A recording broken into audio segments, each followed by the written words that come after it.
Antes que nada, y sobre todo pensando en aquellos alumnos que se conectan por primera vez hoy, recuerden de que este espacio es un espacio para, bueno, repasar los contenidos de cada una de las semanas que vamos avanzando y donde ustedes tienen que ir planteando las dudas que se le puedan ir generando. Antes de pasar a esta parte de la clase, quisiera pedirles a ustedes que, bueno, no sé si se dieron cuenta que tenemos más compañeros que la semana pasada, al menos en el aula virtual. El número de inscriptos en este momento asciende a 51, lo cual significa de que, bueno, somos bastante más de los que originalmente habíamos pensado. En este sentido, vamos a agregar unas condiciones para realizar las actividades prácticas, que le voy a pedir a Matías que las comente ahora enseguida. Y bueno, y también recordarles de que vamos a estar tomando asistencia a estos encuentros semana a semana. Mati, ¿podés comentarles a los chicos lo que habíamos conversado sobre las prácticas? Hola chicos. Eh, sí, dado lo que explica Emma, la idea que tenemos ahora con respecto a los trabajos prácticos es que una vez que ustedes los hayan entregado, ¿sí? Va a haber una instancia de una defensa más que todo del trabajo. Pero a su vez vamos a agregar de que se pueden realizar en grupo el trabajo práctico, ¿sí? De dos integrantes. Lo pueden elegir ustedes al segundo integrante o, bueno, si no lo hacen ustedes, bueno, lo hacemos nosotros, ¿sí? Eh, entonces, de esta manera se reduciría a unos 25 trabajos prácticos. Y con respecto a la defensa, la idea es que una vez que ustedes lo hayan enviado al trabajo práctico, se los hayamos corregido, vamos a utilizar el día jueves, ¿sí? Que es el día que también nos corresponde a la asignatura, por si ustedes quisieran consultas o una clase extra, nos vamos a dedicar 10 minutitos por cada grupo para que expliquen algún ejercicio que sea al azar, ¿no? O sea, se conecta el grupo 1, o sea, va a ser en el grupo con alguno de nosotros, nada más, no van a estar todos sus compañeros. La idea es que, bueno, vemos el ejercicio, no sé, 7, y ustedes nos explican cómo lo resolvieron, cómo lo abordaron, por qué plantearon esa solución, ¿sí? Es más que todo como para garantizar, ¿sí? De que van entendiendo el proceso y de que no ha sido un proceso solamente de copiar lo que hizo el compañero y enviarlo, ¿sí? O copiar lo que hizo otro grupo. La idea es que ustedes solos puedan entender eso. Eh, el puntaje, ¿sí? Del grupo va a ser el mismo para cada uno de los integrantes. Y ustedes dirán, bueno, pero capaz que si yo me toca a un compañero que no trabaja de la misma forma que yo, pero bueno, esa va a ser la idea. Entonces, si tu compañero no te ayuda, vos vas a tener que ayudar a tu compañero para que el puntaje final de los dos sea, ¿no?, más alto, ¿no? Seguimos con la misma modalidad de que se puede promocionar la asignatura y todo. ¿Bien? Esto lo vamos a dejar puesto en el aula virtual para que de todas formas lo puedan volver a ver, lo lean y entiendan de qué se trata esta idea. Y bueno, cualquier cosa nos preguntan tanto en el grupo, en el foro o por acá por mensajes privados del aula. Gracias, Mati. Agrego a lo anterior, la idea de trabajar en pares de a dos tiene que ver con una metodología de aprendizaje de la programación que se llama programación de a pares, justamente, donde se supone que en la resolución de cada ejercicio ustedes deberían asumir uno de dos roles. Uno es el que escribe y el otro es el que propone. Esos roles se deben intercambiar en la resolución del ejercicio para garantizar de que bueno, las ideas de los dos integrantes están siendo consideradas en la evolución del trabajo. Si ustedes aplican esta metodología, no van a tener ninguna dificultad en pasar con éxito las instancias de evaluación oral, por así decirlo, de los trabajos prácticos, donde ustedes van a definir la calificación, los puntos que van a sacar por cada trabajo. De nuevo, recuerden que está abierta la opción de promoción y que es una estrategia que nosotros estamos implementando para apoyar este proceso de aprendizaje que les toca llevar adelante a ustedes en sus hogares, de una manera virtual, que sabemos que no es fácil. Realmente lo hacemos porque creemos de que va a ayudar a mejorar la calidad del aprendizaje que ustedes van a recibir o van a tener. ¿Bien?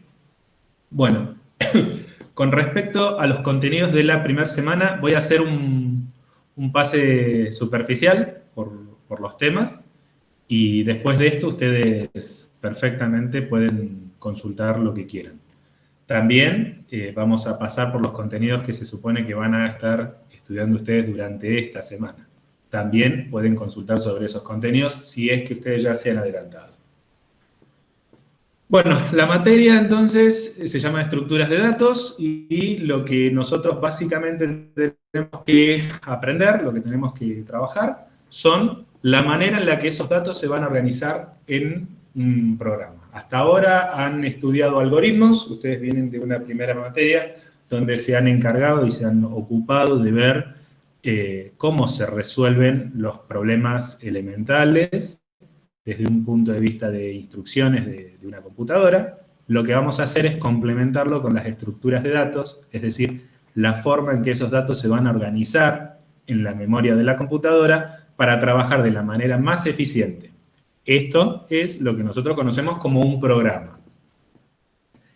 Entonces, cuando empezamos a trabajar o empezamos a ver los contenidos mínimos que ustedes deberían dominar con fluidez, tienen que poder discriminar claramente lo que es un problema de lo que es un algoritmo, con las propiedades que éste tiene. Esto es un repaso de lo que ustedes ya han visto en la materia anterior, con lo que son los programas. Normalmente cuando hablamos de programa estamos hablando de una instancia de un algoritmo en una computadora, en algún lenguaje de programación en particular. Esto particularmente es importante porque nosotros vamos a utilizar el lenguaje de programación en C en esta asignatura. Los que son nuevitos, los que vienen de haber cursado algoritmos este año, se han encontrado con que, han aprendido a programar, a escribir programas de algoritmos, pero en Python. Y nosotros les estamos pidiendo hacerlo en C. Básicamente, no es una materia para aprender a programar en C. Nosotros lo que queremos es que usen el lenguaje C como un instrumento para expresar las ideas que nosotros desarrollamos acá. Para esto, su deber, su trabajo, inicialmente en estas 2 primeras semanas, consiste en poder migrar todos los contenidos conceptuales que ustedes tienen en sus cabezas, en sus saberes, sobre programación en Python, al lenguaje de programación en C. Esto no es necesario que lo hagan completamente solos, pero sí no es un tema a desarrollar en el contenido de la asignatura. Nosotros les hemos subido una gran cantidad de material para ayudarlos en esta transición. Están unas guías de estudio que nosotros preparamos basadas en los libros fundamentales de la asignatura y una serie de ejercicios que ustedes deberían estar realizando en este momento. También van a encontrar los archivos para descargar e instalar los programas necesarios, el compilador de GCC y UNIDE, para poder hacer frente a esta asignatura. Aquellos que estén trabajando en Linux, fíjense que también tienen instrucciones para hacerlo si es que aún no lo han hecho. Bueno, el siguiente es plantear cuál es la necesidad de las estructuras de datos, porque hasta ahora ustedes han venido haciendo programas sin ninguna dificultad, en teoría. Así que nosotros hacemos un desarrollo conceptual sobre ese tema. Y una clasificación de estructuras de datos que en definitiva organiza los contenidos que vamos a desarrollar en las próximas unidades. Esto es importante y esto lo preguntamos más de una vez, así que traten de entenderlo bien. Cuando hablamos de una estructura de datos nos estamos refiriendo a la manera en la que se organizan esos datos en memoria.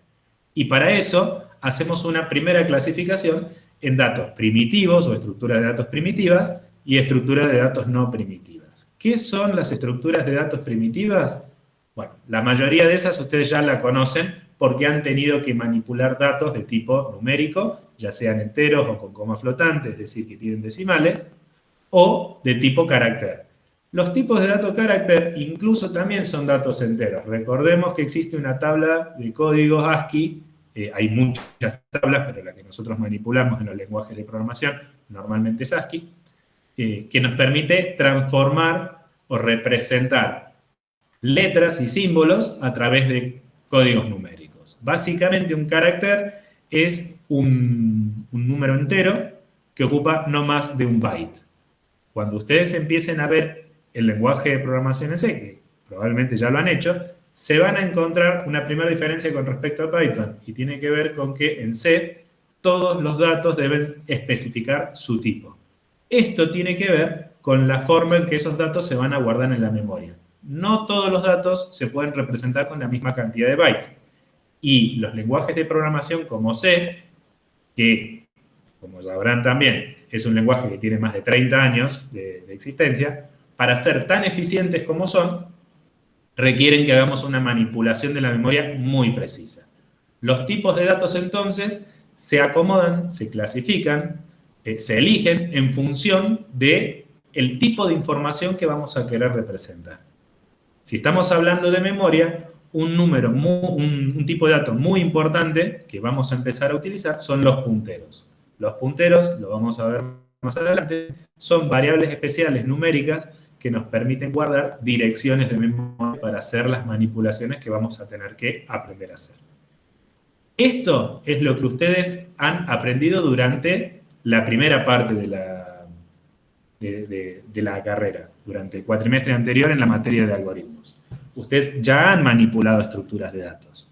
Dijimos, lo voy a repetir, que una estructura de datos es una forma de representar los datos en memoria. Y ustedes han estado representando números y letras, en los algoritmos que han estado representando en Python. Lo que nosotros nos vamos a ocupar en el transcurso de esta asignatura es la rama de la derecha, la de los datos o estructuras de datos no primitivas. Y en esta vamos a referirnos a tres tipos principales de colecciones de datos.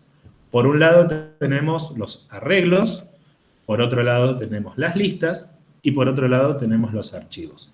Los arreglos son la estructura de datos estática por excelencia. Nosotros, la mayoría de los problemas que vamos a trabajar, vamos a ver que se pueden resolver o al menos involucran la utilización de algún tipo, alguna clase de arreglos. Son estructuras de datos, son colecciones de elementos del mismo tipo que vamos a estar definiendo, justamente para poder agruparlos y manejarlos de una manera eficiente. Hay veces que esas estructuras de datos tienen propiedades que no se pueden representar o que no se pueden realizar directamente con facilidad sobre los arreglos. Ahí es donde entran en juego las listas. Las listas tienen la propiedad de que pueden cambiar su tamaño en tiempo de ejecución. Es decir, yo podría comenzar con una lista de un único elemento y terminar mi programa con una lista de 100 elementos. Sin embargo, en los arreglos, yo tengo que saber a priori el tamaño que quiero que tengan. Modificar el tamaño de un arreglo se puede, pero es sumamente complejo. Por lo tanto, una lista en ese escenario va a ser una elección mucho mejor. Y por último, los archivos. Los archivos son una manera de conseguir que los datos persistan en el tiempo. Como ustedes ya lo saben, una variable es una representación de una zona de la memoria de la computadora, de la memoria RAM. Sin embargo, al ejecutar el programa, una vez que éste finaliza, ese espacio desaparece. Se reutiliza para otra cosa. La información que ustedes tenían almacenada en esas variables se pierde. La manera de evitar que esto ocurra es guardar esas representaciones en archivos. Bueno, también en esta asignatura vamos a estudiar las estructuras de datos que nos permiten darle persistencia a nuestra información. Debajo de lo que son las listas tenemos dos categorías principales o subclasificaciones que son importantes. Una son las listas lineales y otras son las listas no lineales. Y por esto estamos hablando de pilas, colas o propiamente listas y grafos o árboles por el otro lado. Estos son los contenidos que vamos a desarrollar durante las siguientes semanas. Así que es muy importante que ustedes tengan clara esta clasificación y sepan ubicarse en función de los contenidos por dónde estamos hablando. Si ustedes se fijaron un poquitito más abajo, hay una pequeña definición de todo esto que yo les estuve comentando y algunos ejemplos. Quédense tranquilos que cada uno de estos temas son burbujas que vamos a explotar y vamos a desarrollar de una manera mucho más profunda cuando llegue el momento de hacerlo. Y hay una lista de preguntas que en teoría ustedes deberían poder contestar. Bueno, este es el momento en el que ustedes interrumpen y dicen, profe, ¿qué quería decir tal cosa? O esto no me quedó claro y demás. Así que les voy a dar espacio para que hagan las preguntas que ustedes consideren apropiadas.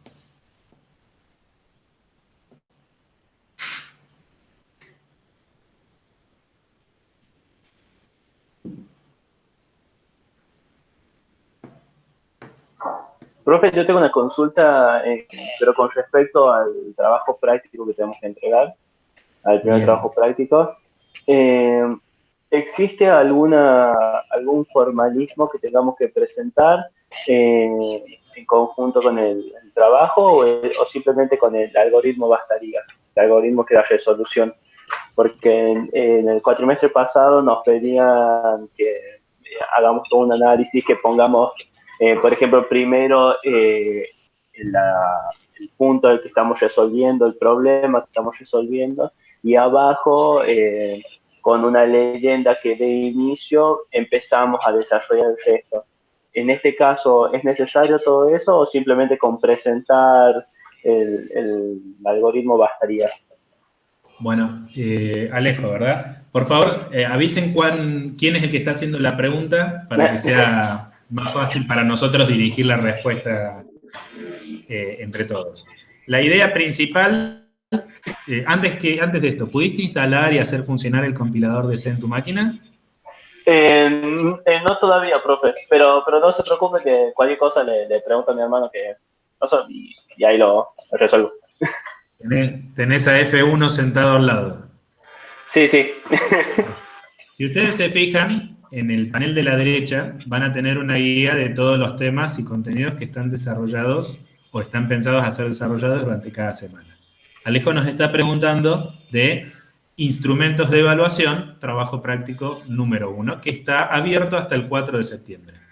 Recuerden que lo que Matías acaba de decir al inicio de la clase de hoy es que tienen que informarle con quién van a trabajar en grupo. ¿De acuerdo? Esto es muy importante porque si ustedes no lo informan, el grupo lo vamos a asignar nosotros, de manera aleatoria, entre ustedes. Lo mejor que pueden hacer es, inicialmente, ahora en este momento, ir pensando si ya tienen definido con quién quieren trabajar y avisar para que, le toque la persona que ustedes desean. El trabajo práctico, cuando ustedes lo abren, se van a encontrar que tiene, a ver, esperemos que cargue un poquitito la máquina, tiene una descripción muy precisa, tampoco es que sea una cosa muy complicada, ¿no? Pero donde se les especifica cómo queremos que hagan esa presentación. ¿De acuerdo? Entonces, para empezar, hay 10 problemas, por lo tanto, la entrega consiste en 10 archivos fuente con extensión .c. Si ustedes nombran el programa o hacen lo que sean con una extensión distinta, a ver, no es que nosotros no podamos corregirlo, es que nos están dificultando la vida a nosotros. Y créanme que si ustedes nos dificultan la vida a nosotros les vamos a dificultar la vida a ustedes. Esto es como el karma. Entonces, por favor, hagan un esfuerzo por presentar las cosas como se están pidiendo. La pregunta que hizo entonces Alejo fue bastante pertinente en este sentido. Nosotros necesitamos que nombren de una manera particular a cada archivo. De esta manera, cuando nosotros tengamos que corregirlo, vamos a saber exactamente qué ir y buscar y qué ver en función de los archivos que tenemos. Es una muy buena práctica que ustedes todo esto lo presenten a través de un archivo comprimido. Ahí tienen un ejemplo donde se les pide colocar todo en minúscula, el apellido, el nombre de la persona que está haciendo la presentación. En este caso sería el grupo. Supongamos que Alejo trabaja con Champi. Podría ser Champi al cuadrado, no sé, nada. la idea sería de que nosotros podamos identificar claramente el trabajo práctico en nuestras carpetas cuando tenemos que corregir. El apellido Chanante Chanante podría ser, en lugar del nombre apellido. Y por supuesto, separado por un guión bajo con el nombre del trabajo práctico que queremos que trabajen. Una recomendación que yo normalmente pido, no está puesto aquí, es, disculpen un segundo, voy a silenciar. Siempre me olvido de hacer esto y me empiezan a entrar todas las notificaciones. Es que, les decía, una recomendación que yo les pido es que coloquen el enunciado de problema en un comentario de bloque al principio del archivo de código fuente. ¿Por qué? Bueno, porque a veces hay correcciones que dependen puntualmente de cómo se expresó la consigna, y si nosotros tenemos que ir y abrir los PDF y estar comparando y contrastando y este tipo de cosas, puede ser un poco engorroso. Entonces, si ustedes son ordenados y siguen algunas pautas mínimas de presentación, les digo, observen que no hay ninguna complicación en lo que se les está pidiendo, bueno, nos están haciendo la vida más fácil a nosotros. Mati, ¿querés agregar algo sobre esto? No, me parece perfecto todo lo que dijiste. Y bueno, con respecto a lo que había preguntado Alex, no, simplemente esas cuestiones a nivel de detalles serían en el día de la defensa que vos tengas que contar de un problema, ¿no? Ahí les voy a poner el punto de que yo considero de entrada es tal, eso. Bien, No, bien. no. Tener presente, tengan todos presentes que el trabajo práctico tiene un archivo para descargar en la parte de abajo, no es solamente nombrar una carpeta comprimida y mandar, ¿no? Tienen un archivo comprimido donde si ustedes lo abren, a ver si lo podemos mostrar, van a tener instrucciones más precisas sobre lo que esperamos que ustedes realicen. En este caso, el primer trabajo práctico tiene que ver con, a ver,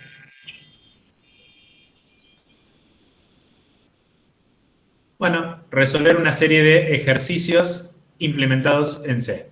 Y entonces, por ejemplo, el primer problema pide un maestro desea saber qué porcentaje de hombres y qué porcentaje de mujeres hay en un grupo de estudiantes.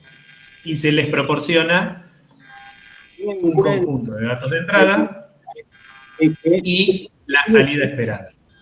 De práctica. Mati, ¿Me escucha? repetí, por favor. Tengan en cuenta que los primeros ejercicios son los ejercicios que tienen para practicar, para ver. Los que tienen que entregar están al final con un membrete que dice ejercicios para obligatorios o para entrega, ¿sí? Acá la idea es que ustedes tengan un conjunto de ejercicios para poder practicar, tener en cuenta, sacarse dudas, y bueno, los que tienen que entregar están al final. Acá está. Ejercicios obligatorios para entregar. ¿Bien? Entonces, el primer ejercicio, o los primeros ejercicios, son ejercicios para que ustedes puedan desarrollar sus habilidades como programadores, ensayar. Los ejercicios que nosotros vamos a corregir y en función de los cuales se pide que incluyan una carpeta comprimida y que adjunten a través del formulario, son los 10 que están al final. Gracias, Mati, por la aclaración. A ver, ¿cuántos de ustedes ya han intentado resolver al menos el primer enunciado de este programa? ¿Alejo? Lo leí, lo reflexioné un poco, pero no, al no tener descargado las otras, los compiladores y esas cosas, ni me puse a intentar hacerlos, sino que me fui directamente a la teoría. Bueno, ahí leyendo ya a modo de comentario general, ¿sí? Y disculpen la informalidad de la expresión, pero te comiste una semana sin instalar el compilador. Sí. En este momento podríamos estar hablando sobre alguna duda que se te presentó sobre la sintaxis del lenguaje en C. ¿Sí? Si vas a trabajar a este ritmo, no vas a llegar a la promoción. Te lo voy adelantando. Mi sugerencia para todos es que antes de conectarse a esta clase tengan al menos masticados los temas que se han desarrollado. Suena tirón de oreja, pero no es. Es un comentario para todos, de manera general y vos me serviste sí, profe, no de se preocupe. ejemplo. No se preocupe. ¿Bien? Bueno. Chicos. Profe, yo tengo una duda. Agustín Presentate. Chupita. Agustín Chupita. Gracias. Sí. Cuando está, justo ahora que lo nombro, lo de la sintaxis del C, Sí. en una estructura condicional, el punto y coma, hay partes que dicen que el punto y coma se pone y hay partes que en el PDF. En una parte leí que decía que el punto y coma no era necesario y en otra parte salía escrito. ¿Cuándo no se Está, pone el pero punto y no coma? está. Claro. O el punto y A coma no ver. se pone, la condición, mejor dicho. Chicos, ahí están viendo Sí. un fragmento de código en C, ¿verdad? Todo programa en C tiene como parte fundamental una zona al inicio del programa donde incluimos los archivos de cabecera. Los archivos de cabecera son los que le dicen a nuestro programa básicamente qué funciones podemos utilizar.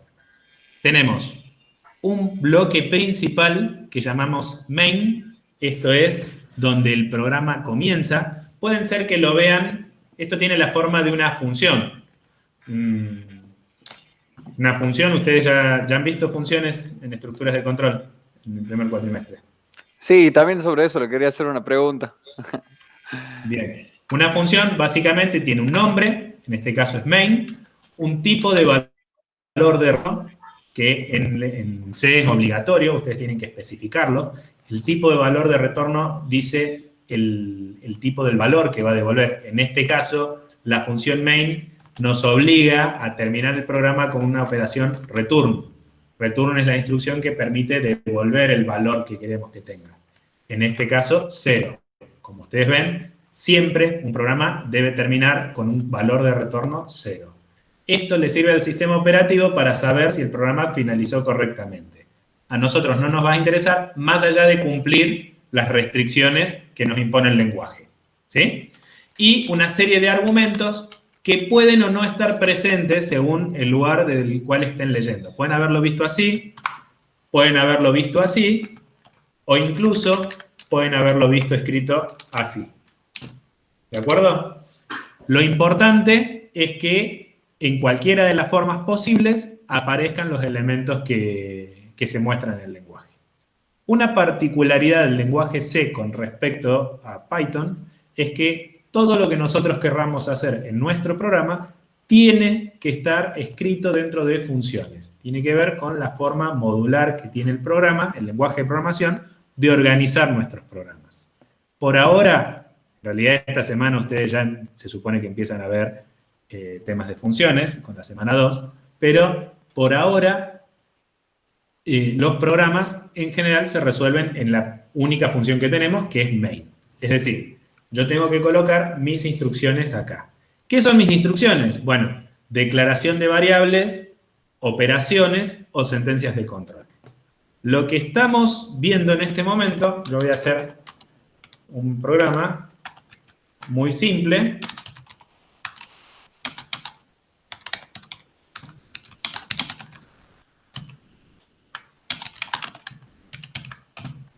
Es un programa, un algoritmo representado en C, que va a mostrar un mensaje a ustedes como usuarios cuando ejecuten el programa.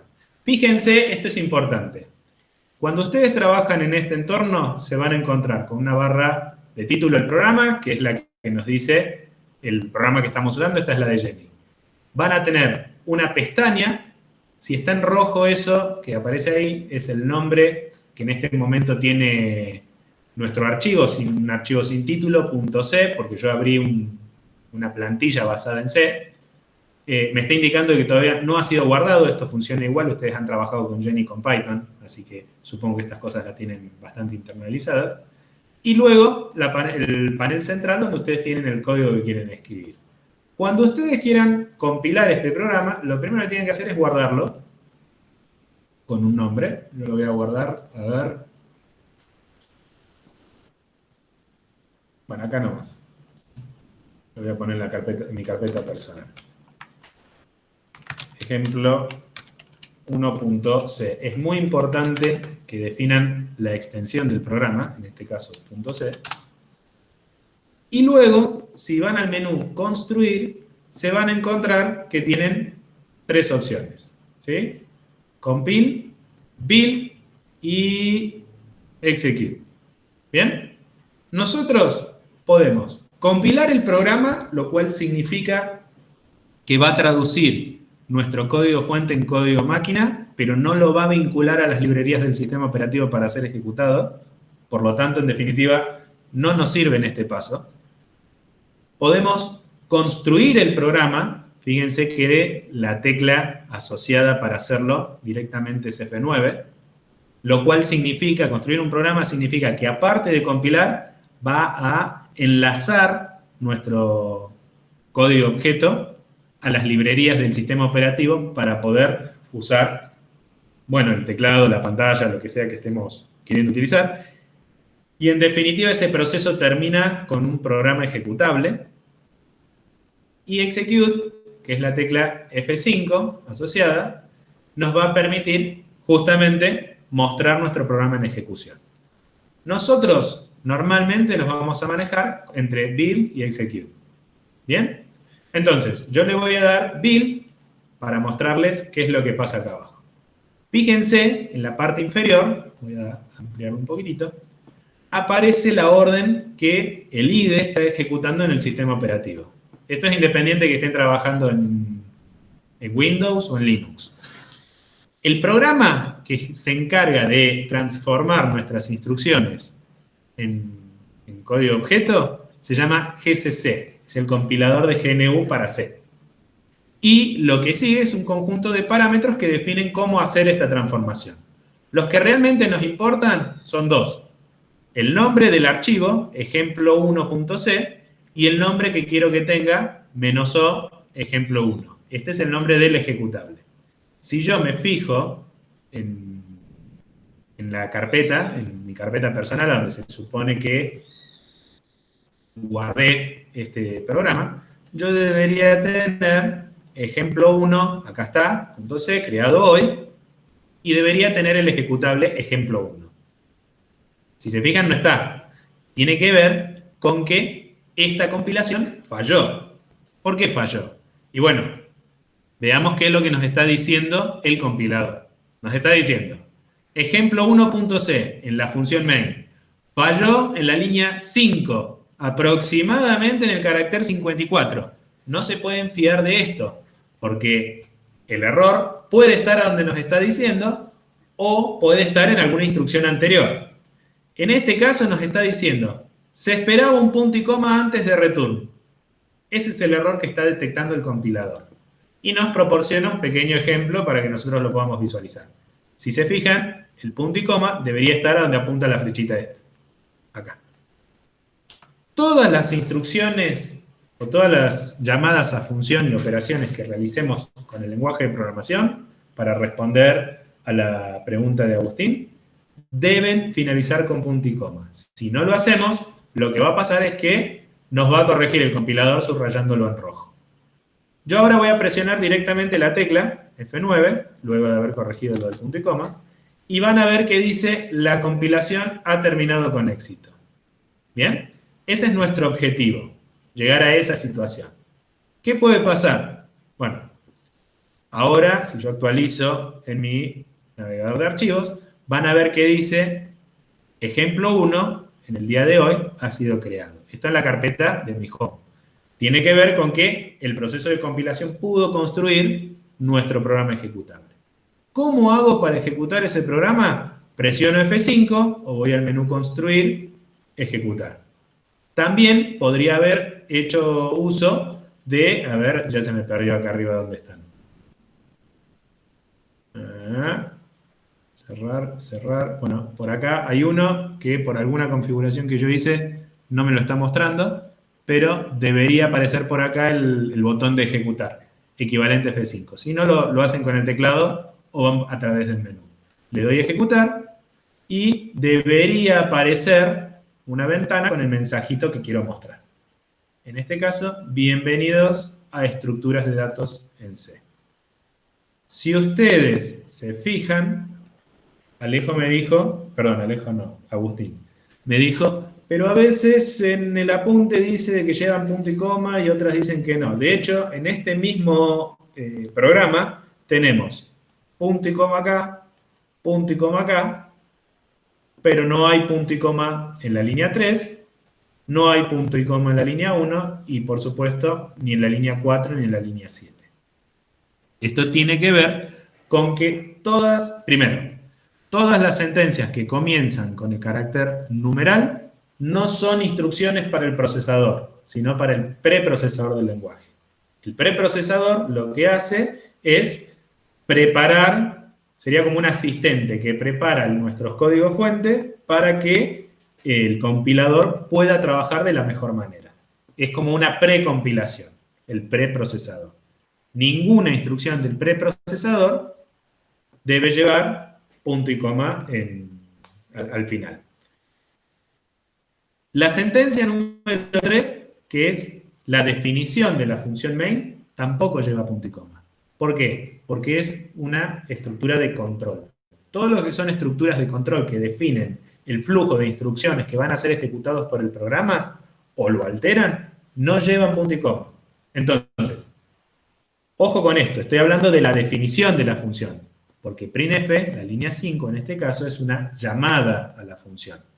Si no están logrando diferenciar definición, declaración y llamada a la función, por favor, avancen en los contenidos de la semana 2. Esto es lo que les mencionaba sobre llevar la asignatura al día anteriormente, ¿sí? ¿Qué podría pasar? Que yo quisiera que ese mensaje, bienvenidos a estructuras en datos en C, fuera diferente en función de la carrera en la que están inscritos. ¿Bien? Entonces, yo de alguna manera podría agarrar y decir, a ver, vamos a escribir un programita un poquitito más complejo.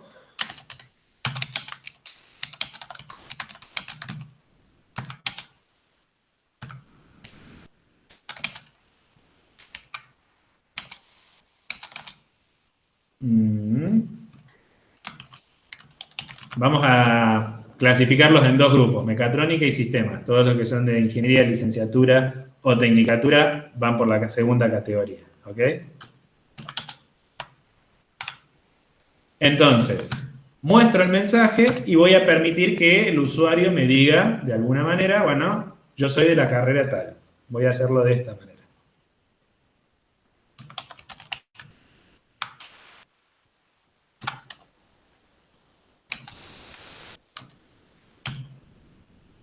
Para poder utilizar esta variable, yo voy a tener que declararla previamente. Pero voy a dejar esto para que el compilador me lo avise, así ustedes ven de qué se trata. Y ahora vendría mi mensaje discriminado, ¿sí? Lo hago a través de una sentencia de control que se llama if. Fíjense que lleva paréntesis como en las funciones, pero no es una función, es una sentencia de control.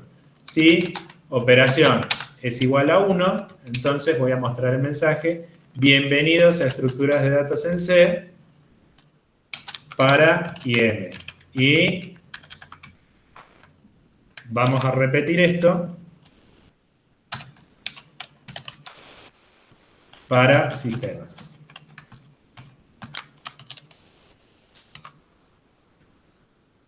Y tenemos, a ver, hagamos esto un poquitito más chico, así se ve todo el programa. Bien. Si ustedes se fijan, el programa, el algoritmo que está detrás de este programa es realmente muy simple. Le hago una pregunta al usuario, ¿de qué carrera sos? Me va a tener que ingresar un 1 o un 2 en función de que sea de mecatrónica o de sistemas. Y a través de la sentencia de entrada scanf, yo voy a tratar de guardar en la variable OP el resultado de esa respuesta. Si esa respuesta es igual a 1, voy a asumir de que ese usuario pertenece a mecatrónica, y si no, voy a asumir de que es un usuario de sistemas. Cuando yo compilo este programa, compilo me refiero a construir con la operación build, ¿sí? Van a ver que de nuevo me empiezan a aparecer errores. Estos errores, entonces, tienen que ver. Primero, me dice, ojo, error. OP no ha sido declarado. Primer uso en esta función. Y me marca dónde estoy utilizando por primera vez la variable OP. La variable OP, dijimos en el lenguaje de programación en C, tiene que ser previamente declarada, especificando su tipo. Esto es, entonces, antes de comenzar a escribir las instrucciones que hace mi programa, podría hacerlo en otra zona del programa, entre las instrucciones. Pero es una buena práctica ser ordenados en este paso. Yo voy a declarar mi variable OP. ¿De acuerdo? Lo mejor que puedo hacer es, cuando creo haber resuelto una parte del programa, repito el proceso y vuelvo a construir con F9 o a través del menú. Ahora me dice, ojo,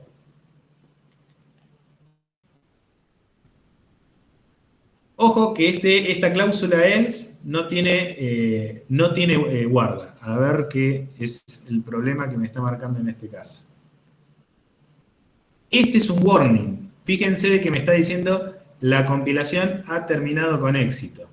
Si ha terminado con éxito la compilación, significa de que mi ejecutable sigue existiendo. Acá, ejemplo 1, hoy, en este momento, y al mismo tiempo me está diciendo de que lo puedo ejecutar. Un warning, una advertencia, me ayuda a mirar si es que tengo algún error en mi programa. Pero no es una definición de que efectivamente tenga un error. Entonces, por lo tanto, antes de tratar de limpiar esto, vamos a ver si podemos ejecutar el programa, a ver qué es lo que pasa. ¿Sí? Fíjense que el que decía error desapareció, solamente nos quedó el warning. Entonces, con F5, ¿de qué carrera sos? Yo presiono 1. Bienvenidos a estructuras de datos en C para mecatrónica. Perfecto. Vuelvo a probar mi programa, porque cada vez que yo tenga una sentencia de control que me pueda dar distintas historias de ejecución de mi programa, debería probar mi programa con valores de entrada que me permitan validar cada una de las ramas. Por lo tanto, yo podría decir 2. Bienvenidos a estructuras de datos en C para sistemas. ¿Bien?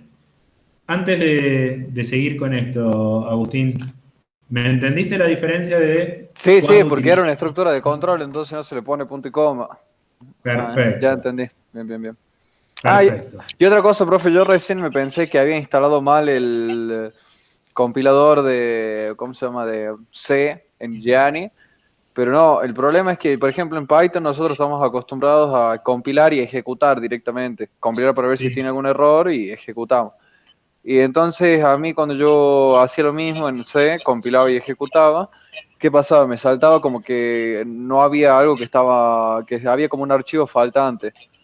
Y era porque no lo había construido. O sea, ahora hay que construir y ejecutar, por las dudas digo, porque por si a alguien le pasa lo mismo.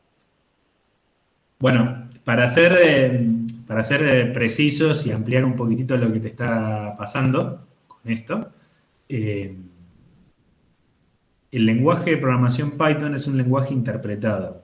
Quiere decir que no requiere compilación. Si ustedes hubiesen directamente ejecutado sus códigos Python después de guardarlos, Jenny los hubiese ejecutado sin ningún problema. La compilación es un proceso que nosotros aplicamos en Python para que esta ventana de información nos diga justamente, antes de ejecutar el programa, si puede predecir algún error que va a tener el código. Pero, siendo exactos, en Python no es necesario. Los lenguajes de programación como C son lenguajes compilados. ¿Qué significa esto? Que el código debe ser traducido previamente a su ejecución a código de máquina. En teoría, los lenguajes que son compilados son mucho más eficientes, o al menos en una época lo eran. ¿Bien? Es cierto que si nosotros vamos a poner a correr C contra Python, probablemente un código bien escrito en C le va a pasar el trapo a cualquier código de Python. Lo que pasa es que ustedes con Python pueden escribir de una manera mucho más sencilla el código porque es un lenguaje de más alto nivel. ¿De acuerdo? Así que tengan cuidado con estas cuestiones de las que estamos hablando. Gracias, Agustín, por el comentario. Fue sumamente pertinente el problema que vos tuviste. Sirvió de paso para algún compañero. ¿Alguien más que haya tenido alguna y duda? bueno, como tenía ese problema, me instalé CodeBlocks, Ajá. el IDE de CodeBlocks. Está bueno, me gustó bastante. Tengan presente, chicos, que el código también lo pueden ver escrito de esta manera, ¿sí? Las llaves en el lenguaje de programación en C nos sirven para definir bloques de instrucciones. Las sentencias de control que tengan más de una instrucción por alguna de sus ramas van a requerir que ustedes coloquen las llaves. Ustedes en Python lo manejaban a través de la indentación. Sin embargo, cuando hablamos de programación en C, la indentación no tiene un significado tan claro como sí ocurre en Python. Yo este programa, fíjense que desapareció el warning, porque a mí lo que me estaba marcando esa advertencia era de que el else podía tener una instrucción afuera, return, cuando se supone que debería haber estado adentro, quizás.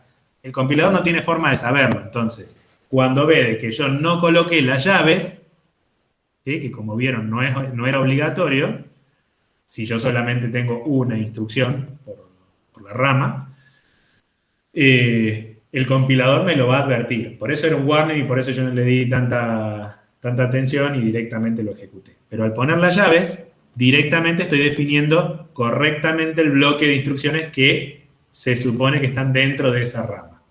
Si ustedes en C, voy a quitar un poquito de zoom, escriben todo junto, a ver, vamos a hacerlo así.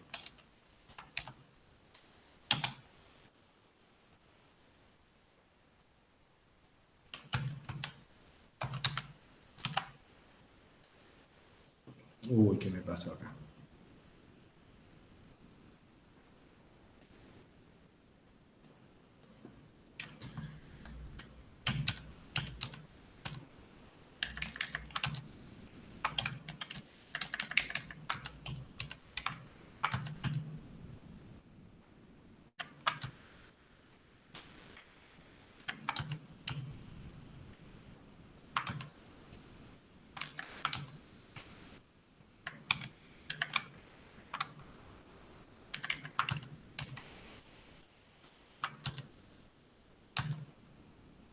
Fíjense que yo escribí todo en una sola línea. Lo voy a compilar de nuevo, no de errores, y lo ejecuto en mi programa. ¿Bien? Funciona perfectamente. El compilador puede entender este código basándose en que cada instrucción distinta está diferenciada por un punto y coma. Es decir, el lenguaje de programación C nos permite ser tan cochinos en la manera de escribir como nosotros querramos. Los profes de la asignatura, no. Aprovechen todo lo que ustedes aprendieron sobre indentación en Python y aplíquenlo de manera correcta o consistente a sus programas en este caso. ¿De acuerdo?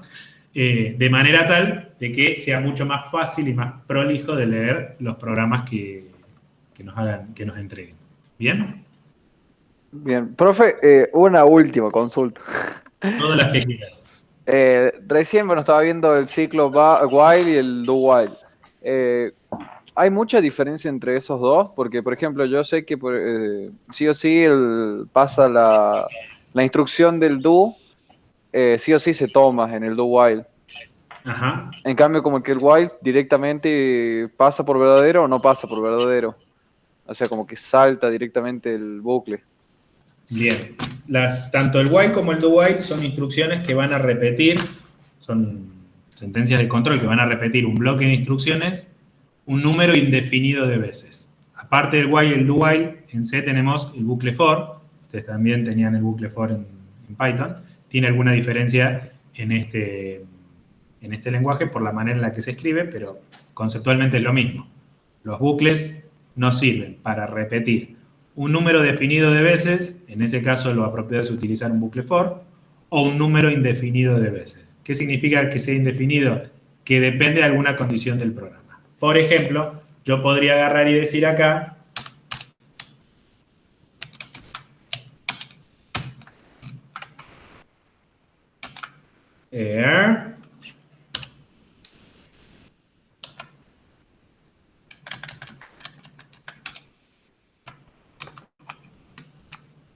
podría agarrar y decir acá, mientras el programa sea igual a 1, preguntar qué operación, de qué carrera sos, por decir algo. Pregunto, antes de continuar, ya que estás, Agustín, avanzando con las consultas, ¿este programa va a funcionar correctamente? Y no va a tener un bucle infinito. O sea, si yo, por ejemplo, le pongo opción, no va a funcionar porque no está declarado opción. Primero tengo que declarar. Opción no es esta variable que está acá. Opción es igual a 1, ahí está, sí, no, sí está declarado. Pero si siempre es igual a 1, ¿no va a ser un bucle infinito? ¿O se va, Mirá, o se va modificando? está bien tu respuesta dependiendo de lo que entendés por siempre operación 1 va a ser igual a 1. A ver, si ustedes se fijan en la línea 9 y la comparan con la línea 6, donde yo tengo condiciones, hay una diferencia fundamental. ¿Cuál es? Que uno de asignación y otro de igualdad. Exactamente, Agustín, esa es la respuesta que estaba esperando. Lo que yo estoy haciendo acá, utilizando solamente un igual, no es preguntar si operación es igual a 1. Estoy diciendo explícitamente que operación va a ser igual a 1. Estoy asignando el valor 1 a la variable OP. Esto, como resultado, va a dar un bucle infinito, ¿sí? Porque cada vez que yo vaya a evaluar la condición, me voy a encontrar con que la operación es igual a 1 y en los lenguajes de programación, los valores booleanos true y false se asocian. 0 es false y cualquier valor distinto de 0 es verdadero. Por lo tanto, operación al valer 1 lo va a asumir como que es verdadero. La pregunta, entonces, está mal formulada. Para hacerlo correctamente, esto, por favor, vean bien la parte de operaciones del apunte, tiene que estar escrito de esta manera. Ahora, ¿resolví el problema? Y no, porque va a ser igual a 1, entonces directamente me va a saltar a bienvenidos a estructura de datos en C. Pero fíjate que yo en la línea No, 8 pero ahí le pregunto, claro. estoy modificando el valor. ¿Y Por lo tanto, cuándo terminaría ese programa? bueno, si yo ingreso un valor 1, va a volver a preguntar. Si yo ingreso un valor 2, por ejemplo, va a terminar. ¿Probamos? Bien. Bueno. Ahora, la pregunta es, ¿esto va a funcionar? No sé, según yo sí, hasta el momento Profe, no sé. Pero de todas formas, ¿para qué queremos que vuelva a preguntar cuando ponemos 1? No sirve para nada más que para mostrar o responder lo que me preguntó Agustín sobre la diferencia entre while y do while. Sino que a mí me gusta Claro. que ustedes me corrijan. Por eso suelo escribir mal mis programas. Mirá esa carpa que acabo de poner sobre las cosas que escribo. Bueno, una apuesta. Yo quiero que me digan, ¿funciona o no funciona? ¿Va a repetir o no va a repetir?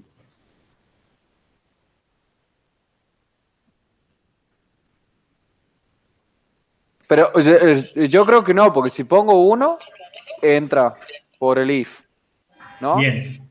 Y ahí sí va a repetir, porque opción va a ser igual a 1. Pero si yo le pongo 2, por ejemplo, va a saltar por bienvenido a estructuras de datos en C para sistemas. Y después no va a repetir, porque opción va a ser diferente de 1. Bien. Fíjense qué interesante, porque la mejor manera de responder esta clase de preguntas es probando. Y ustedes tienen que probar frecuentemente sus programas. Ustedes hacen una modificación, construyen y prueban. ¿Sí? Es lo que yo voy a hacer en este caso. Me está diciendo que hay un warning, ¿sí? Porque el OP, Eso le iba a decir yo también, que le faltó poner un corchete. ¿corchete? Bueno, ese al final, porque puso el del comienzo y no puso el del final. Ese le faltó. Esta llave cierra con esta llave que está acá. Ahí está. No, porque se me confunden, hay tantas que... Esta llave cierra. Fíjense que en Jenny, cuando ustedes se paran en una llave, les destaca en azul el par. Así que ustedes de esa manera también visualmente se pueden dar cuenta si están metiendo la pata. Bien. Ahí, esta cierra con esta cierra con esta y esta cierra con esta. En cualquier caso, si finaliza con la compilación ha terminado con éxito, significa que el programa es ejecutable Lo cual no quiere decir que haga lo que yo pensé que iba a hacer. Profe, y el primero, el de la función principal de la estructura de control del int main, ¿con cuál termina?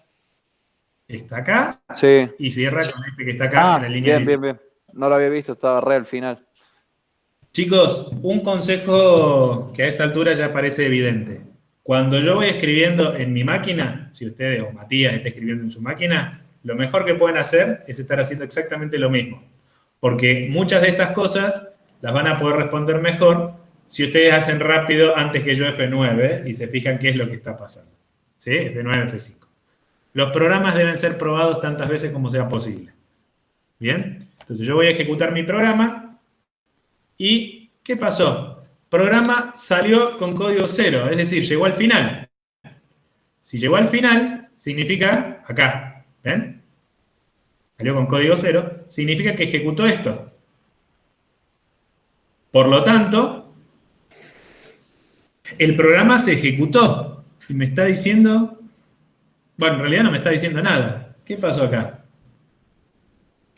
¿No tiene que ver, profe, con la inicialización de la variable OP? Qué grande Alejo. A ver, cuando yo declaro una variable, lo único que estoy haciendo... A ver si lo podemos mostrar de alguna manera.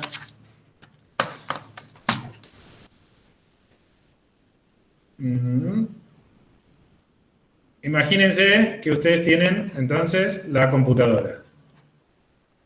¿Bien? Tienen un gabinete, en algún lado del gabinete tienen la memoria. Cuando ustedes dicen int o p, lo que están haciendo es buscar un pedazo de la memoria y decir, esto se va a llamar op. Ahora, este espacio, inicialmente, es un conjunto de bytes que antes había sido utilizado por otra parte del programa. Si esto es así, significa que el valor que tiene OP puede ser totalmente indefinido. Depende de la combinación de la transformación que hagas, de la secuencia de bits que están en esos bytes, a una transformación del tipo de dato que estoy especificando, en este caso entero. Por lo tanto, en ese contexto puede ser de que el resultado incluso sea 0. ¿Bien? Quiero decir puede ser porque no está claro de que siempre sea 0. En este caso, aparentemente, OP es igual a 0. Siempre que ustedes declaren una variable, asegúrense de inicializarla. Esto que yo acabo de hacer. Le estoy diciendo cuál es el valor con el cual comenzamos a ejecutar nuestro programa. ¿Por qué? Porque de esa manera nos garantizamos de que el programa y nosotros estamos entendiendo exactamente lo mismo. Si yo vuelvo a ejecutar a construir este programa, van a ver que el warning desapareció. Y si bien el efecto no cambió, porque me sigue mostrando que el programa terminó sin hacer nada, ahora al menos podemos estar de acuerdo en que el problema está en que al evaluar la condición del while, OP no cumple la condición. ¿OP es igual a 1? No, en la línea 4 estoy diciendo que va a ser igual a 0. Por lo tanto, la estructura while, respondiendo a lo que me preguntó Agustín al principio, es una estructura de datos que se va a encargar de repetir un bloque de instrucciones, serían estas instrucciones que están acá, las que le siguen encerradas entre llaves, un número indefinido de veces, pero resulta ser que al iniciar la condición era falsa, por lo tanto no va a repetir ni siquiera una vez. En cambio, la sentencia do while, yo voy a sacar el while de acá, voy a escribir do y voy a poner el while acá abajo, tiene la particularidad que la condición del while se va a evaluar luego de ejecutar al menos una vez ese bloque de instrucciones. También es importante que recuerden que a diferencia de todas las otras sentencias de control, el do while sí lleva punto y coma al final. Esto es para poder diferenciar el do while de un while común. ¿Bien? Entonces, si yo ahora compilo y construyo mi programa, sigue sin errores, y ejecuto,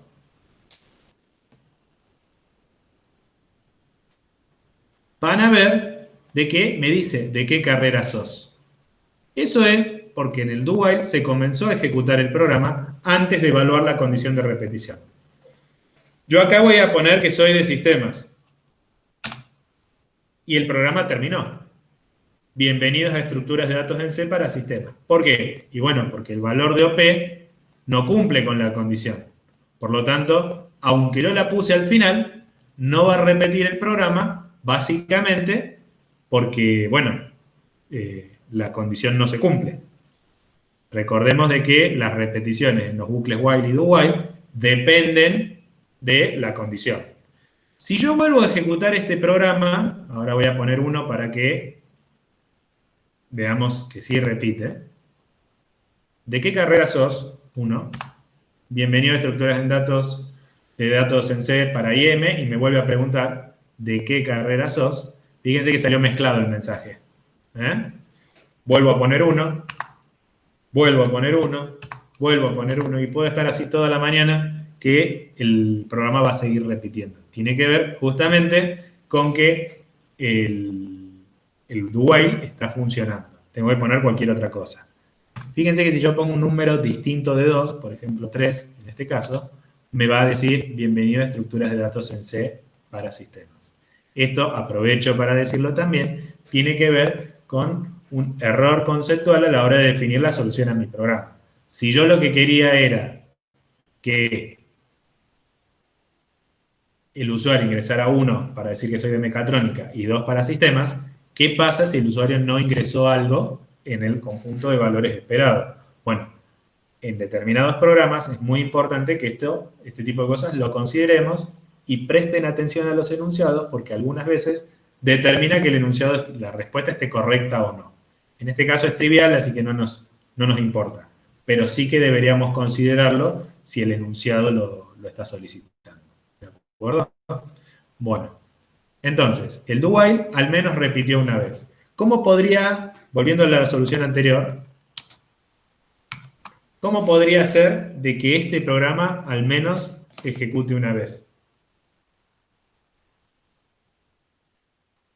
Tengo que sacar el print para afuera, el printf y el scanf. Puede ser. Una posible solución sería esta, ¿no?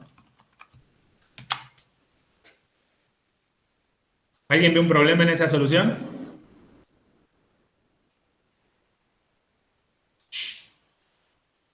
Mati, anda poniendo ausente a todos los que no opinan, por favor. Que me parece que no están. Me parece que todos se durmieron y eso que es una clase tarde. ¿Cómo? Me parece que todos se durmieron y eso que la clase es tarde, no es a las 8 como habíamos pensado al principio. Profe, Sí. soy Enzo. Ahí en el while no debe Enzo. volver a poner el printf para que vuelva a preguntar. ¿Por qué, Enzo? En el caso de que, o sea, al último, en el caso de que la respuesta sea incorrecta. ¿Qué podría pasar si yo no te doy bola? Y me va a ignorar. ¿Te vas a sentir ignorado? Bueno, No, no es la idea, ¿sí? Tenés razón. Le voy a mostrar lo que va a pasar si yo no le hago caso a Enzo. Voy a construir el programa, lo voy a ejecutar. Efectivamente me pregunta de qué carrera sos, más allá de que el while lo puse al principio, en lugar del do while. Y digo, soy de la carrera 1. Sin embargo, ahora armé flor de despelote. Bucle infinito. Caca, nene, caca. ¿Sí? Hay que tener mucho cuidado con esto. En los bucles while, do while, donde la condición depende de algún factor externo, un contador, yo debería asegurarme que en algún punto se pueda modificar la variable que determina el control del bucle. Es decir, si yo hago esto, que me sugirió Agustín, creo que fue Agustín, debería ser algo como esto. Que es lo que me está sugiriendo Enzo. Bien, si yo vuelvo a ejecutar, compilo y ejecuto para no tener problemas, y ahora pongo 1, fíjense que ya no tengo ese bucle infinito, sino que lo que tengo que hacer es volver a responder. Y podría poner 2, y en ese caso, ¿resolvió el problema? No, porque ahora no sale el segundo mensaje. ¿Por qué? Y bueno, Lo que porque tendría que hacer, profe, es la condición al final, al preguntar el final, cambié la condición que controla el bucle. Por lo tanto, no vuelve a ingresar y evaluar la condición de la Y línea tendría que nueva. usar Claro, variables Popeye anda en uno. diferentes. ¿O no? Debería, Mira. para no complicarme tanto, podría usar variables diferentes. Podría seguir creando variables diferentes o también podría haber movido esas dos instrucciones a donde yo ya las tenía. A ver. Y haber buscado otra estrategia para que ingrese al menos la primera vez. ¿Qué tal esta?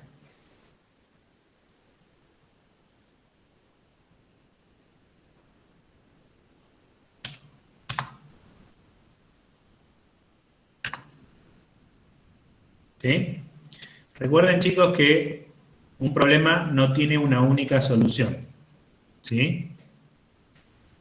Que ustedes piensen algo distinto a lo que proponemos los docentes de la asignatura no significa que lo que ustedes estén pensando esté mal. Lo único que determina que algo está mal es que no cumple con la restricción original, el enunciado, lo que nos hayamos propuesto. En este caso, el ejemplo era muy trivial. La idea era mostrar entrada-salida, mostrar sentencias de control elementales, lo que ustedes se supone que ya saben hacer en Python, y mostrar algunas diferencias basadas en el bucle while-do-while como respuesta a una pregunta que hizo Agustín. Pero ustedes siempre, siempre, siempre confíen en su intuición, vean el enunciado y aseguren que cumple con las restricciones del problema antes de decidir si lo que están haciendo está bien o está mal. El mejor maestro es el compilador. Ustedes lo que tienen que hacer es tratar de que no haya nada en rojo en esta zona de acá abajo. Si hay algo en rojo significa de que podrían estar metiendo la pata. Si hay un error, no es una posibilidad. Seguramente estamos seguros que metimos la pata. Pero cuando hay un warning, es algo para prestar atención. Y lo que tienen que hacer es probar mucho sus programas. Cada vez que prueban el programa, no tiene sentido que repitan pruebas con los mismos valores, porque para poder conseguir un efecto distinto, lo mejor que podemos hacer es alterar los valores. Tampoco tendría sentido de que pruebe con todos los números posibles. Por ejemplo, en este programa, yo al permitir el ingreso de un número, podría probar con todos los números que se pueden representar en formato entero en un programa en C, ¿sí? Que va de menos 32.000 y pico a 32.000. No tiene sentido, porque la prueba tiene que estar dirigida en función de nuestras sentencias de control, ¿sí? Que son las que cambian o alteran el orden de instrucción de nuestro programa. Yo tendría que diseñar mis pruebas de manera tal de que al menos ingrese una vez por acá, una segunda prueba donde no ingrese por acá, una tercera prueba que haga que ingrese por acá y una cuarta prueba que ingrese al menos por acá. ¿Sí? Es decir, por lo menos yo este programa debería probarlo unas 5 veces. Como para decir, mi solución se supone correcta. ¿Bien? Chicos, ¿alguna otra pregunta?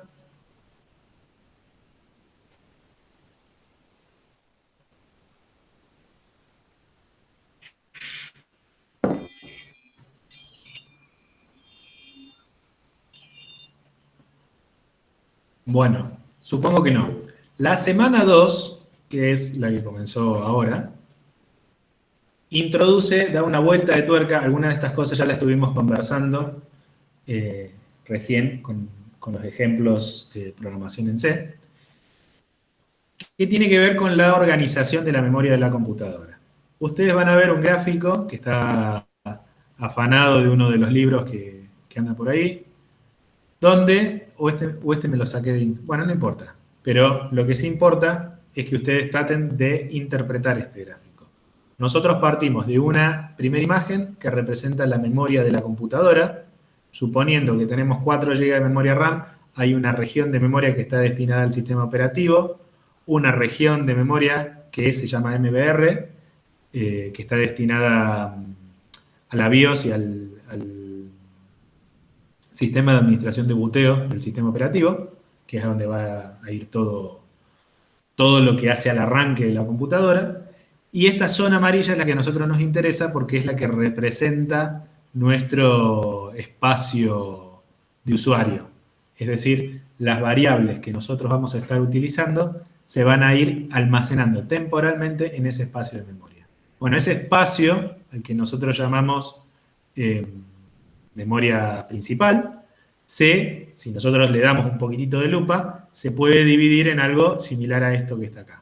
¿Sí? De todo el espacio disponible, lo que está sombreado en rojo es algo que nosotros no podemos acceder porque pertenece al sistema operativo. Lo que está almacenado, sombreado en amarillo, representa los procesos. Perdón. Los procesos son nuestros programas que están en ejecución, y lo que está en blanco representa espacio disponible. Eso, nosotros seguimos cada uno de estos procesos para ver con más precisión qué es lo que pasa ahí adentro. Vamos a ver que se divide en diferentes zonas. ¿Bien? Tenemos por un lado el stack, tenemos por otro lado la memoria compartida, ¿sí? Y tenemos la heap, que es la zona donde se realizan las reservas de memoria dinámica. Por supuesto, hay un espacio para el código, que es la zona estática, donde, en definitiva, va a estar el código binario de nuestras instrucciones. Si nosotros ampliamos un poquitito más, vamos a ver con más detalle cómo se organiza la memoria virtual. Todo esto que yo les estoy diciendo, entonces, lo van a encontrar desarrollado en el resto del programa. Básicamente, lo que nos interesa a nosotros que presten atención es a las diferencias entre la stack y la heap, porque, en definitiva, son las dos zonas de memoria que nosotros vamos a manipular para las reservas de memoria para nuestras estructuras de datos. Y comenzamos con el tema de funciones. De nuevo, funciones tiene que ver con un repaso de lo que ustedes ya vieron. Así que tengan presente que si esto no lo tienen aceitado, no nos vamos a demorar mucho con esto. Presten atención, lean y consulten con tiempo, porque nosotros, pasadas estas 2 semanas, asumimos que pueden escribir una solución para cualquier problema que hayan visto el cuatrimestre pasado en lenguaje C. Y asumimos significa de que no nos vamos a poner a explicar cómo se escribía el while, cómo se escribía el while, cómo se definía una función, ni nada por el estilo. Nosotros avanzamos con la asignatura porque son contenidos que ustedes se supone que ya conocen. ¿De acuerdo? Si tienen dudas, aprovechen estas 2 semanas para consultar cualquier aspecto relacionado al lenguaje referente a estos temas. Bueno, hay una introducción a lo que es la programación modular. El diseño que nosotros seguimos es un diseño top-down, también podría ser bottom-up. Nosotros preferimos el top-down, por eso es el que desarrollamos. Y hay algunos ejemplos sobre algunas funciones en lenguaje de programación en C. Una explicación de cómo funciona la pila y una serie de preguntas que podría darles alguna idea a ustedes sobre qué preguntar la semana que viene. ¿De acuerdo?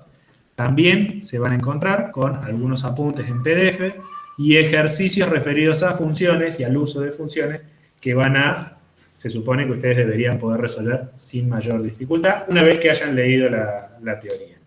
Todo esto, chicos, lo complementan con la bibliografía de consulta que aparece al final. Si ustedes hacen clic, por ejemplo, en el capítulo 3 de Gottfried, lo que van a encontrar es un PDF con el capítulo puntualmente al cual estamos citando, donde ustedes pueden ampliar los contenidos.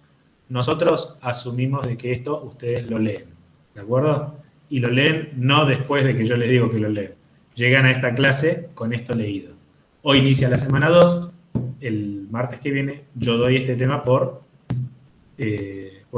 superado. Si tienen alguna duda, el momento de consultar es ese, ¿de acuerdo? Chicos, ¿tienen alguna pregunta?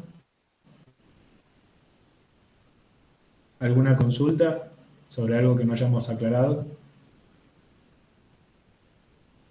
Matías, ¿tenés algo para agregar?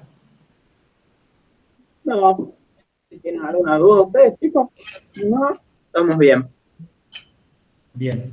Entonces, en resumidas cuentas, por favor, avisen a nosotros, el grupo con el cual van a estar trabajando durante el desarrollo de esta asignatura. ¿Cuándo, Mati, vas a asignar a aquellos que no te hayan avisado?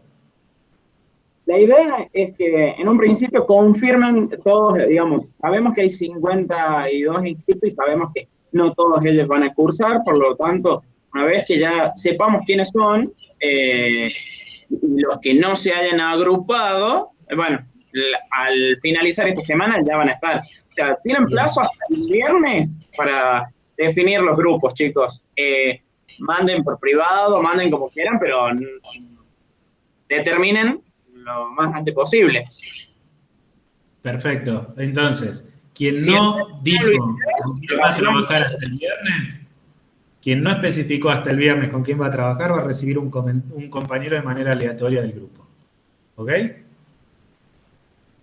Bueno, creo que estamos. Si no hay dudas, damos por finalizada esta clase.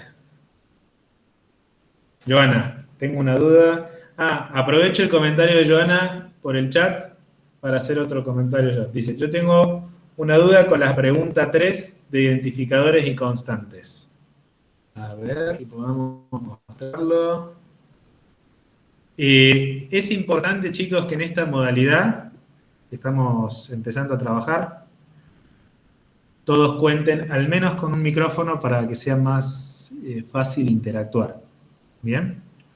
Si no lo tienen, consíganlo. Ya pasó un cuatrimestre, ya a esta altura todos los que tienen expectativas reales de regularizar la materia, ya deberían conseguirse prestado o comprar algún micrófono para poder hacer frente a esto que estamos haciendo. ¿Ok? Así que queda para todos el comentario. A ver, preguntas sobre identificadores y constantes.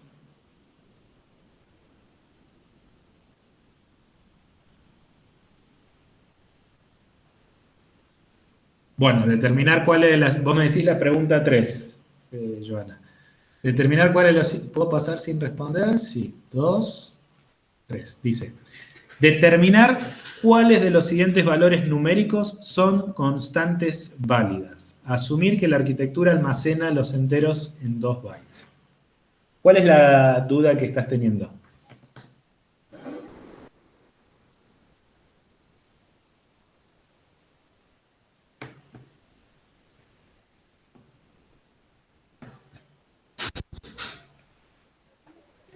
Y no le entiendo, profe, no sé cómo tengo, marqué, intenté, pero no. Bien, si ustedes se fijan en el apunte de C, hay una parte donde se refiere a las constantes. Las constantes en C son los valores literales. Esto es, esos valores que nosotros asignamos a las variables. Puntualmente la pregunta está orientada a constantes válidas de valores numéricos. Si nosotros repasamos la teoría, tenemos distintas constantes numéricas. Una son las variables enteras, que a su vez se pueden diferenciar entre variables enteras en formato decimal, hexadecimal u octal. Tienen una particularidad sobre cómo se escriben ese tipo de constantes. También tenemos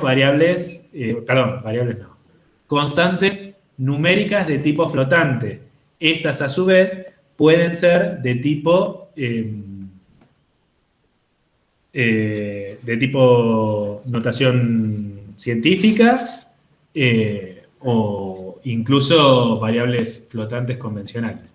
Si ustedes van analizando cada uno de los puntos, esta, por ejemplo, 0.5, ¿es una constante numérica válida? Sí.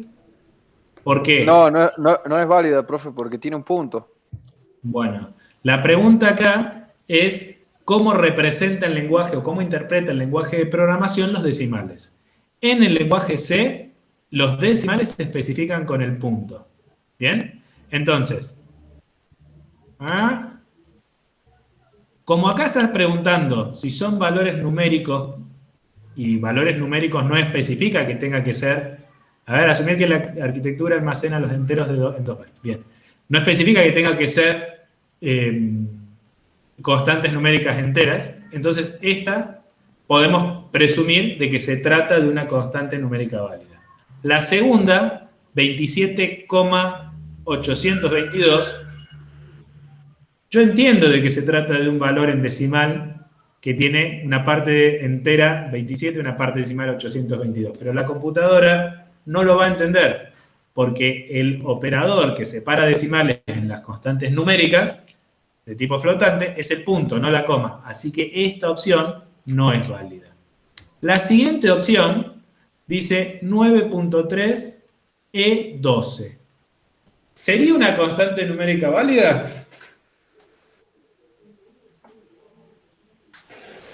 Si no me equivoco, creo que tiene que tener el signo negativo, un signo, algo así, ¿o no? Bueno, fíjense la parte que habla sobre notación científica. Básicamente, lo que estamos especificando con la letra E es que es un 10 elevado a la 12 o un 10 elevado a la menos 12. ¿Sí? En teoría, estamos hablando de constantes numéricas válidas, en ambos casos. Las siguientes constantes, la E y la F, fíjense de que son iguales, solamente que una tiene una L al final. La L básicamente está diciendo que es un entero largo. Revisen la... Sí, no me voy a cansar de repetirlo. Revisen el libro o el apunte, donde habla de constantes. Un entero, y tiene que ver con esto que está acá. Asumir que la arquitectura almacena enteros de 2 bytes. Sí. Si yo abro la calculadora, un segundo.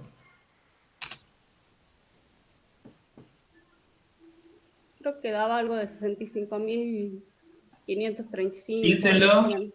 Claro, piénsenlo de esta manera. Yo quiero saber cuántos números enteros distintos puedo representar con 2 bytes. 2 bytes son 16 bits. ¿Está bien lo que estoy diciendo?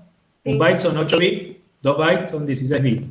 Significa que yo puedo tener un número, acá en la calculadora, van a ver de que estoy poniendo los unos en los bits, que se supone que tengo en mi representación numérica.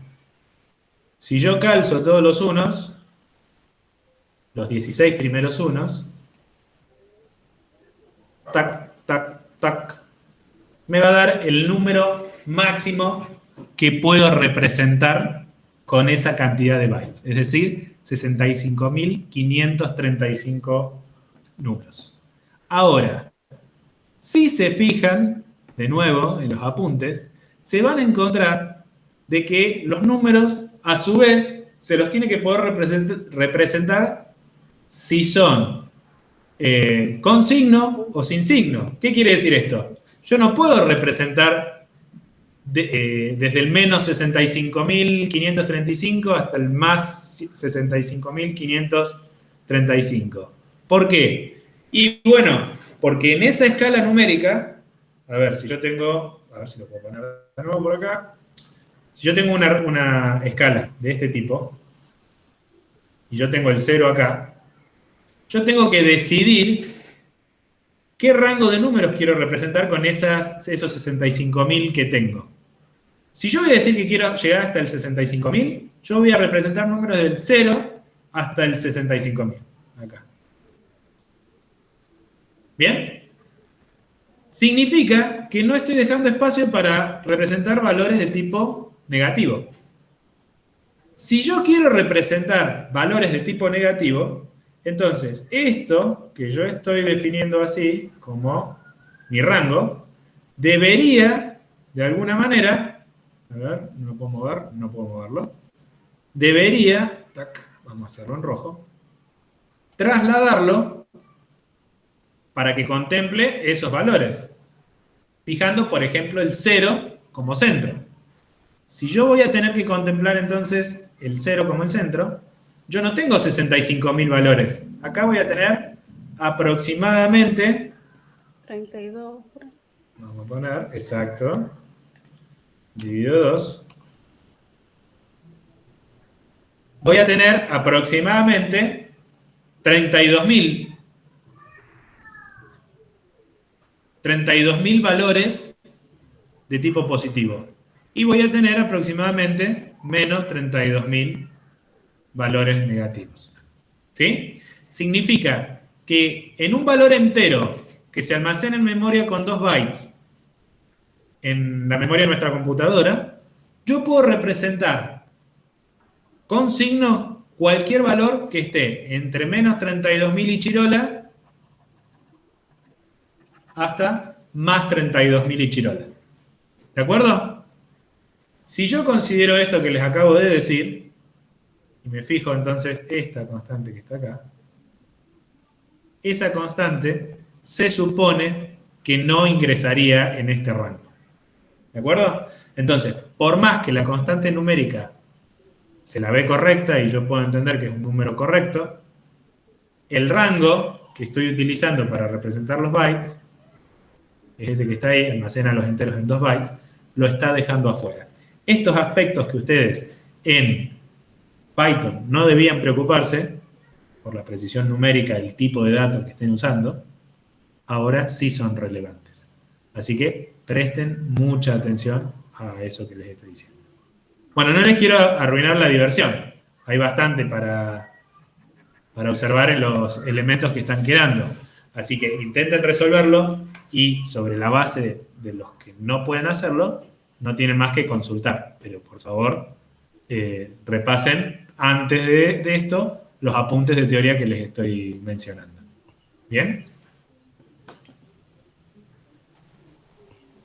Y gracias, Joana, por haber habilitado el micrófono. Nada, de nada. Pasa que sí lo leí, pero no le entendí. A la parte de eso de los 2 bytes, de los enteros. ¿Y ahora? Sí, ya lo voy a intentar. Bueno, si tenés problemas, volví a consultar. Bueno, tengo que esperar hasta el próximo martes. No, si necesitas una clase de consulta, la pedís. Y si no, consultás por el grupo de WhatsApp y tratamos de orientarte a través de allí. ¿De acuerdo? Bien. ¿Y los otros todos sí o sí son todos obligatorios? Todo esto que aparece en rojo, todo se supone que es obligatorio, que vos deberías hacerlo. Bien. ¿Bien? ¿Tiene De todas algún maneras, límite? tiene que ver con la asistencia. Si yo me encuentro, miren, se los voy a mostrar. Tengo que cerrar.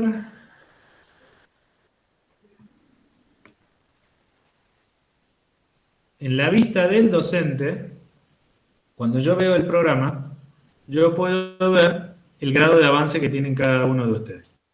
Por ejemplo, de los 51 inscriptos que tenemos, solamente 19 han abierto la semana 1. Y de esos 19, solamente 11 han abierto la semana 2. Además, también puedo saber quiénes han estado ejercitando o intentando realizar los ejercicios en cada uno de estos prácticos que están acá. Al final, esto, para que vos tengas el 100% de la asistencia, por así decirlo, vos deberías tener presencia en todas las clases virtuales, a ver, tac, acá donde nosotros le vamos marcando el presente, en cada una de estas clases. Bien. Mati, por favor, no te olvides de pasarme después el presente en la columna que corresponde a la clase de hoy. Y además lo vamos a complementar con lo que nosotros vemos acá de la actividad que están realizando ustedes. Por ejemplo, yo podría decir que, a ver, semana 2, seguimiento.